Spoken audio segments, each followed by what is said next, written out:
जैसे कि हमने बिजनेस में देखा कि अगर गूगल वर्चुअल यूनिवर्सिटी या किसी और यूनिवर्सिटी या किसी भी बिजनेस का नाम पढ़े, उसको नहीं पता कि वो बिजनेस क्या करता है, वो किस बारे में है। हम रिच स्निपेट्स के तहत यानी कि स्ट्रक्चर डेटा के तहत गूगल को ये बताते हैं कि आप किस तरह से इस बिज़नेस को कैटेगराइज कर सकते हैं, इसमें बिज़नेस का नाम क्या है, लोगो क्या है। इसी तरह से गूगल मज़ीद लोगों के बारे में जानना चाहता है, मज़ीद बिजनेसेस के बारे में जानना चाहता है। उनमें से आपने अक्सर देखा होगा कि जब आप गूगल में कुछ पर्सनैलिटी के बारे में सर्च करें, मतलब कि शाहिद अफरीदी, फवाद खान या और भी ऐसी कोई पॉपुलर पर्सनैलिटीज़, तो राइट साइड पे आपको इस तरह से कुछ उनका एक बॉक्स नज़र आता है जिसमें आपको वो उनकी डेट ऑफ बर्थ, उनकी पर्सनल लाइफ के बारे में, उनकी एज वगैरह, और उनकी यहाँ तक कि अगर कोई एक्टर है तो उसकी फिल्में भी आपको मिलेंगी। तो ये डेटा मोस्टली विकीपीडिया से गूगल पिक करता है। लेकिन अगर आप अपनी वेबसाइट पे अपना नाम या अपनी प्रोफाइल बनाते हैं तो गूगल को नहीं पता कि उस्मान लतीफ़ कौन है। अगर कोई यूज़र सर्च करे गूगल में उस्मान लतीफ़, गूगल को ये नहीं पता कि उस्मान लतीफ़ एक पर्सन है जिसकी एक टाइटल है, जिसकी एक कंपनी है।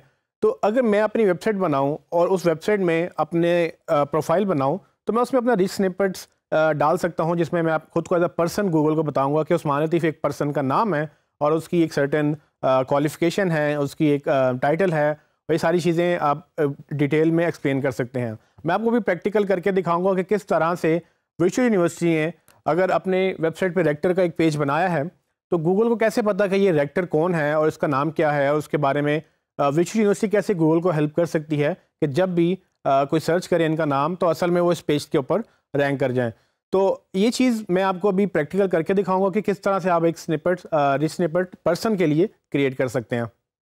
अगर आप वर्चुअल यूनिवर्सिटी की वेबसाइट पे जाएं तो वहाँ पर आपको ये अबाउट का सेक्शन नज़र आएगा जहाँ पर ये रेक्टर का एक मैसेज पड़ा हुआ है।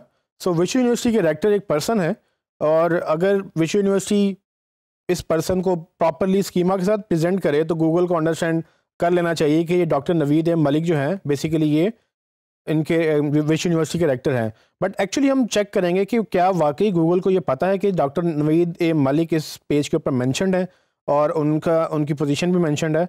इसके लिए मैं उसका यूआरएल कॉपी करूँगा और गूगल के स्ट्रक्चर डेटा टेस्टिंग टूल में जाकर उसको मैं ऑडिट करूँगा या रिव्यू करूँगा कि किस तरह से गूगल उस डेटा को पढ़ रहा है। तो जैसे कि आप देख सकते हैं कि गूगल को कोई भी स्कीमा वहाँ पर नहीं मिला और यहाँ पर बिल्कुल कोड सारा उसने पिक कर लिया है वेबसाइट से, लेकिन एक्चुअली में रिजल्ट नहीं आया। इस प्रॉब्लम को सॉल्व करने के लिए हम क्या करेंगे कि हम एक पीपल का रिच स्निपेट टैग जनरेट करेंगे। आपको मैंने पहले एसईओ चैट के टूल्स बताए हैं, उसमें से आप स्कीमा टूल्स के अंदर जाकर पर पीपल यानी कि पर्सन का टूल यूज़ कर सकते हैं। इस टूल में जाएंगे तो आपको कुछ ऑप्शन मिलेंगी। सबसे पहले तो आपने उनका नाम लिखना है जो कि डॉक्टर नवीद ए मलिक है। मैं इस नाम को कॉपी करके यहाँ पेस्ट करूँगा। वो रेक्टर हैं, यहाँ पर मैं रेक्टर उनकी जॉब टाइटल लिखूँगा। डिस्क्रिप्शन में मैं उनका आपकी जो भी डिस्क्रिप्शन बनती है आप वो लिख सकते हैं। तो मेक श्योर कि आपका जो भी यहाँ डेटा है वो आपका एग्जैक्टली मैच करता हो आपकी जो एक्चुअल इन्फॉर्मेशन है। पोस्टल कोड हमारा आपका जो भी जिस सिटी में भी वो यूनिवर्सिटी लोकेटेड है आप उसका लिख सकते हैं। मैं रैंडम कोई भी लिख रहा हूँ। ईमेल अगर आप देना चाहें, ये पब्लिक इन्फॉर्मेशन होगी, अगर आप ईमेल देना चाहें तो आप दे सकते हैं, अगर आप नहीं देना चाहें तो आप वो इग्नोर भी कर सकते हैं। ऑर्गेनाइजेशन में वर्चुअल यूनिवर्सिटी लिखूँगा। ऑथर का यूआरएल अगर हमारे पास है, अगर आपका कोई वो रेक्टर ब्लॉग लिखते हैं तो ब्लॉग का यूआरएल डालें, नहीं तो आप उसकी प्रोफाइल का यूआरएल डाल सकते हैं। यहाँ पर आप कॉपी पेस्ट करेंगे। उनकी बर्थडे अगर आपको पता है तो आप कोई भी उनका बर्थ डेट जो भी उनकी एक्चुअल बर्थ डेट है वो मेंशन करेंगे ताकि गूगल पिक कर सके। यहाँ पर एड्रेस आ जाएगा। मैं रैंडम सारी इन्फॉर्मेशन डालूंगा यहाँ पर ताकि हम जल्दी से इसको आगे लेके चलें। ठीक है जी, आपके सामने मैंने सारी इन्फॉर्मेशन फिल कर दी है। ये एक्चुअल आपकी उस पर्सन के बारे में करेक्ट इन्फॉर्मेशन होनी चाहिए। अगर आप करेक्ट नहीं लिखेंगे तो गूगल आपको मे बी पेनलाइज करे इस बात पे। तो आप देखेंगे जैसे मैंने क्रिएट पर्सन कोड्स पे क्लिक किया, इस बटन पे क्लिक करने के बाद नीचे कुछ टैग्स जनरेट हुए हैं। इसको मैं कॉपी करके अगर अपनी वेबसाइट में लगाऊं तो गूगल को अंदाज़ा हो जाएगा कि ये पेज किस बारे में है। इसको मैं लाइव डेमो दिखाने के लिए उसी पेज पे वापस आऊँगा जहाँ पर हमने स्ट्रक्चर डेटा टेस्ट किया था।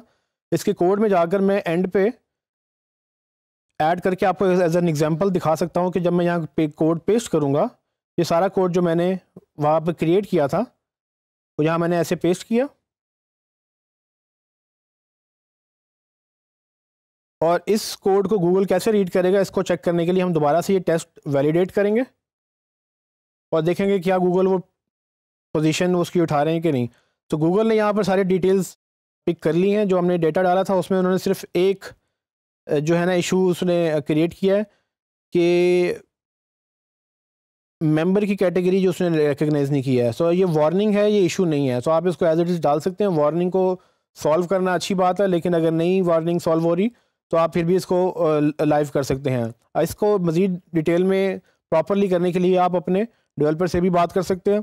इन शॉर्ट आपने यहाँ देखा कि ये पर्सन, गूगल को अब ये पता है कि इस पेज के ऊपर एक पर्सन है, उस पर्सन का यहाँ पर टाइप पर्सन एक्सप्लेन हुई है, उसकी डिस्क्रिप्शन आ गई, बर्थ डेट आ गई, उनका यूआरएल आ गया, उनका नाम, उनकी पोजीशन और बाकी ऑर्गेनाइजेशन भी एक उनकी डिफरेंट वो कैटेगरी शुरू हो गई है।